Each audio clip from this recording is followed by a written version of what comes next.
പ്രിയപ്പെട്ടവരെ, ഞാൻ ഇന്ന് നിങ്ങൾക്ക് പരിചയപ്പെടുത്താൻ പോകുന്ന ദശപുഷ്പങ്ങളിൽ വളരെ പ്രധാനപ്പെട്ട ഒരു ഔഷധ ചെടിയാണ് മുക്കുറ്റി അല്ലെങ്കിൽ ബയോഫൈറ്റ് എന്ന് വിളിക്കും. ബയോഫൈറ്റത്തിൻ്റെ പ്രത്യേകത എന്താണെന്ന് വെച്ചാൽ പെട്ടെന്ന് അത് മുളച്ച് പൊങ്ങുന്നതായിരിക്കും.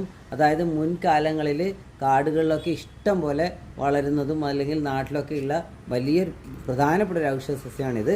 ഇപ്പോൾ ഇത് അന്യം നിന്നുകൊണ്ടിരിക്കുന്നത് കൊണ്ട് തന്നെ ഞാൻ ഇതിനെ ഒരു പോട്ടഡ് പ്ലാന്റിൽ വളർത്തിയിട്ടുണ്ട്. നല്ല യെല്ലോയിഷ് കളറുള്ള ഫ്ലവറാണ്. ഇപ്പോൾ വൈകുന്നേരം ആകുമ്പോൾ ഫ്ലവർ വാടിയതുകൊണ്ടാണ്.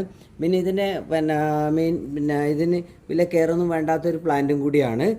ഇതിൻ്റെ വേറൊരു പ്രത്യേകത, ദശപുഷ്പങ്ങളിൽ വളരെ പ്രധാനപ്പെട്ട ഒന്നും, ഇത് വളരുന്ന സ്ഥലത്ത് ധാരാളം ബട്ടർഫ്ലൈസ് ചെറുതായിട്ടുള്ളത്, കുറച്ച് വലുതായിട്ടുള്ള ബട്ടർഫ്ലൈസൊക്കെ ധാരാളം കാണാറുണ്ടായിരുന്നു.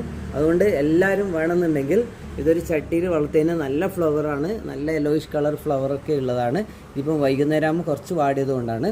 അതുകൊണ്ട് എല്ലാവരും ഈ ദശപുഷ്പത്തിൽ നമ്മൾ സംരക്ഷിക്കേണ്ട സസ്യമായതുകൊണ്ട് തന്നെ എല്ലാവരും വളർത്താൻ ശ്രമിക്കുക എന്ന് എല്ലാവരോടും അഭ്യർത്ഥിക്കുകയാണ്.